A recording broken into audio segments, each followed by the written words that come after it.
आध्यात्म धोखा यह सिर्फ आध्यात्मिक गुरुओं के लिए नहीं, हर व्यक्ति के लिए प्रासंगिक है। जो समाज में सम्मान और पद की और शक्ति का पद रखता है, यह समाज में, घर में, कहीं भी हो सकता है। व्यक्ति को पद से गिरने का इतना डर रहता है, प्रबल डर रहता है, कि वो अपनी आत्म छवि बनाने रखने के लिए पूर्णकालिक उसका काम हो जाता है और इस प्रक्रिया में वो अपने अस्तित्व को भूल जाता है। इसीलिए याद रखिए, मैं कौन हूं यह अध्यात्म में बहुत महत्व रखता है। आइए आचार्य जी।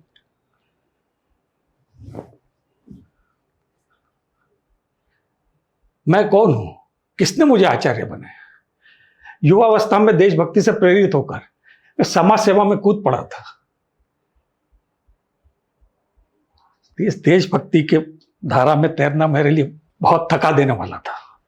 पर आप इससे बाहर भी तो आ सकते थे। मैं बाहर आ सकता था, लेकिन मुझे ऐसा लगता कि मानो सारा समाज किनारे पर लाठी लेके खड़ा हुआ है, और जब भी मैं वहां पे जाता था किनारे पर, मुझे पानी में ढकेल दिया जाता था। मैं क्रांतिवीर की संतान हूं, मुझे गृहस्थ आश्रम में नहीं रहना है। लोग ऐसा कहते थे, आचार्य जी आपको हमारे लिए लड़ना होगा, आपको हमारे लिए लड़ना होगा। किनारे पे मैं जा नहीं सकता था, मरता क्या ना करता। मैंने आचार्य का वस्त्र धारण कर लिए और सन्यासी का चोला पहन लिया। पर आप गृहस्थ जीवन से फिर वापस भी तो आ सकते थे। गीता, सन्यास जीवन से गृहस्थ जीवन में आना गुनहगारी से भी भयंकर अपराध है। लोग मेरा मजाक उड़ाते, जीवन भर मैं इसी बात से डरता रहा। पर आपको इसमें बहुत सम्मान मिला है ना? नहीं मिला, न तो मुझे आचार्य का सम्मान मिला, न आम आदमी की शांति। परसों इस विचारों में खोया हुआ मैं शिप्रा के किनारे मेरे गत जीवन का प्रतिबिंब देख रहा था। शिप्रा लोगों का जीवन शांत करके सुख से बहती है। मैंने किसका जीवन सुखमय बनाया? आश्रम में जो मेरे सहकर्मी है, वो कौन मेरे बारे में वास्तविक चिंतित है? कोई भी चिंतित नहीं है मेरे बारे में। बेहतर पदों के अवसर आए, वो मेरा आश्रम छोड़ के चले गए।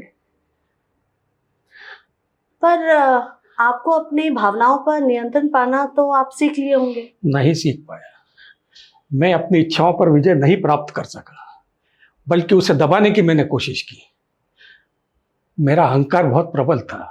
लोगों को भी एक आचार्य चाहिए था प्रणाम करने के लिए।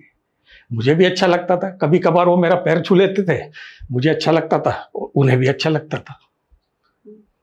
तो फिर आप अपने आप को दीपस्तंभ समझने लग गए। बिल्कुल सही बात है, यही हो गया। मेरी देह के कमजोर जहाज को दीपस्तंभ होने का अभिमान हो गया था। झाड़ू के सारे समुद्र की लहरों को लौटाने की मेरी महत्वाकांक्षा थी। बुद्ध कर पाए, कृष्ण कर पाए, गौतम कर पाए, महावीर कर पाए। मेरी कमजोर काया जो जहाज है, दीपस्तंभ होने का अनुमान हो गया, अभिमान हो गया, मुझे अहंकार हो गया। हम जहाज हैं, जहाजों को चाहिए कि दीपस्तंभ की रोशनी में अपनी दिशा निर्धारित करें। मेरी कमजोर देह के जहाज को भी दीपस्तंभ होने का अनुमान हो गया था। और आज एक मेरी जर्जर काया, जहाज रूपी जर्जर काया जो है, छोटे मोटे तूफानों से टकरा कर इधर उधर से दुर्घटनाग्रस्त होने लगी। और ये मेरी देह का कमजोर जहाज आज ढांचा बिल्कुल भरभरा कर गिर पड़ा। गीता, तुम्हारा यह आचार्य एक दयनीय व्यक्ति बन गया। जीवन भर मैं लोगों को उपदेश देता था, शांति के पाठ पढ़ाता था, लेकिन अब मुझे उपदेश की जरूरत है, शांति के उपदेश की जरूरत है। यही मेरे जीवन की शोकांतिका है, यही मेरे जीवन की शोकांतिका है। गीता, अब मुझे अकेले ही रहना पड़ेगा, मुझे अकेले ही जाना पड़ेगा।